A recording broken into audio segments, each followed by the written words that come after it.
there's a pandemic going on in the world that has nothing to do with a virus. It has everything to do with people's attention span and learning.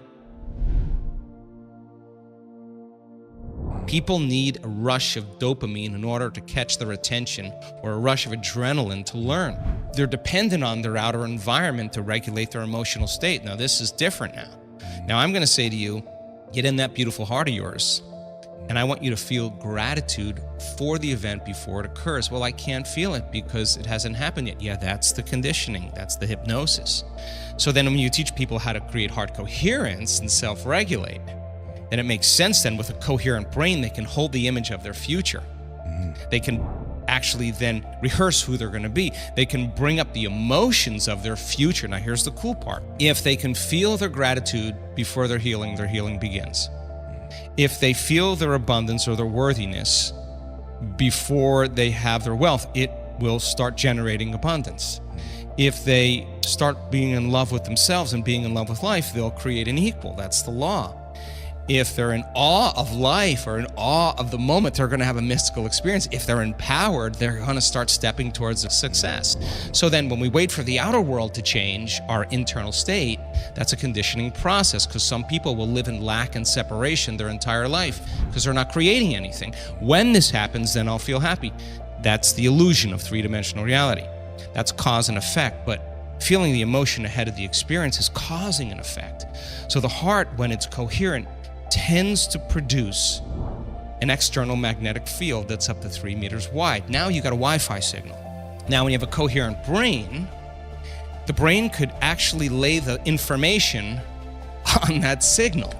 And the thought of your wealth or your health can be carried on the frequency of that heart emotion. Emotions are the end product of an experience, right? Epigenetics says that's the environment that signals the gene. If the environment signals the gene and the end product of an experience in the environment is an emotion, that person's signaling genes ahead of the environment.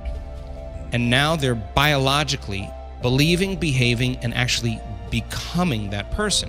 So if the person sustains that state, and we look at novice meditators that come for a week, and 90% of them, and the metabolites, not just a few, the majority of the metabolites in novice meditators suggest that their body's in a different life.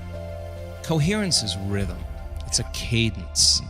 And when you're in fear or you're in survival and your heart rate increases and your respiratory rate increases, your brain waves go up into this aroused state, right? And people spend 70% of their life anticipating the worst case scenario that's going to happen in their life and prepare for the worst. Chronic stress does what?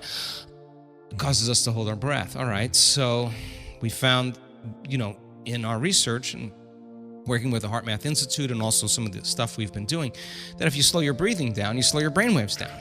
And if you teach your body to move out of survival, there's only one other thing it wants to do. It wants to create, right? So now just imagine a big drum.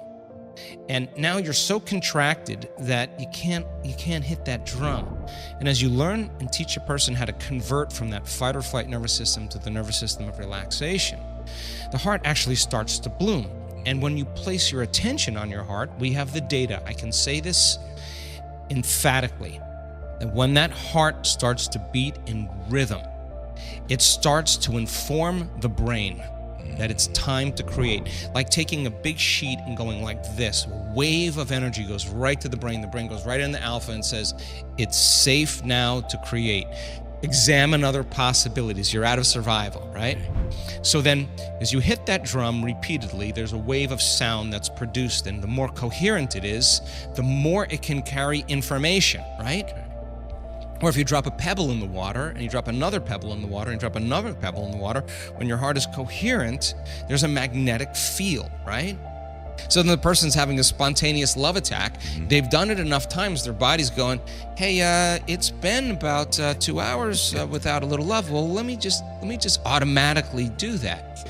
And so now, when you feel these elevated emotions, it activates the prosocial networks in the brain. Survival creates the protective networks. Like, I don't trust you, I'm separate, you're different, I'm gonna do my own thing, I'm selfish right now, it's all about me, let's compete, let's fight, let's manipulate, let's force it, let's control it, let's do matter trying to change matter. That's kind of the program, right? It is.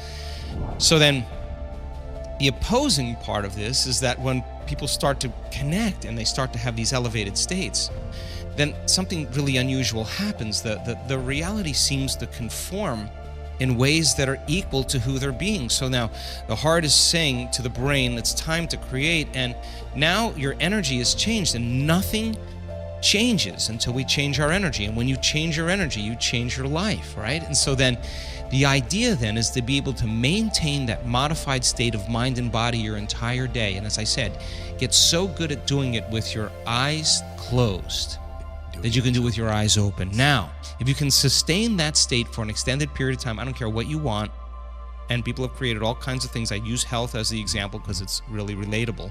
Now, all of a sudden, it's like you're no longer having to go and get it and do something like matter to matter to go get it. And until you arrive at that experience, you're in lack or separation until the experience happens. It takes a feeling like, oh my God.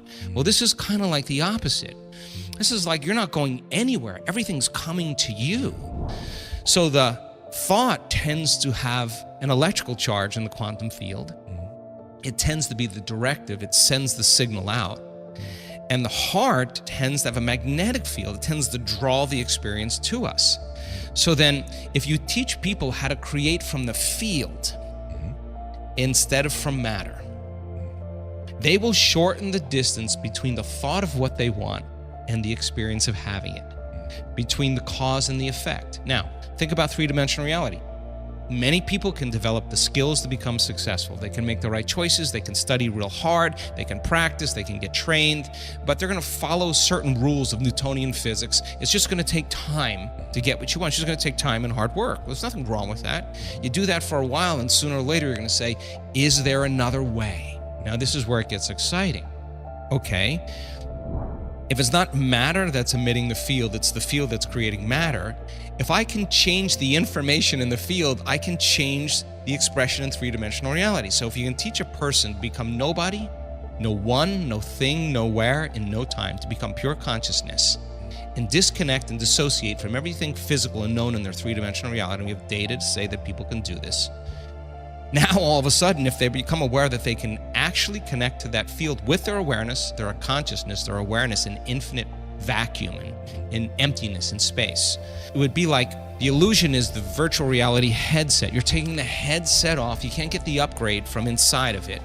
If you could have a coherent heart and a coherent brain and create from the field instead of from matter, every thought in the quantum field produces a frequency. If you can feel the frequency of that thought, and you experience it, you're shortening the distance between the thought of what you want and the experience of it. And you're creating coherent patterns of energy in the field that actually change the hologram in three-dimensional reality. So for me personally, I've done a lot of the matter stuff, got really good at it, and then I just said there's got to be another way. So demystify the process. I don't care what you want. I don't care if it's a trip somewhere or a new life or a new car or whatever. People who do this, what do you think they feel when they see that first synchronicity? You think they're gonna be like, oh, I don't want to meditate tomorrow, I'm gonna do this. Are you kidding? The synchronicity happens and the energy, the surprise wakes the person up and they go, whatever I'm doing inside of me is producing some effect outside of me.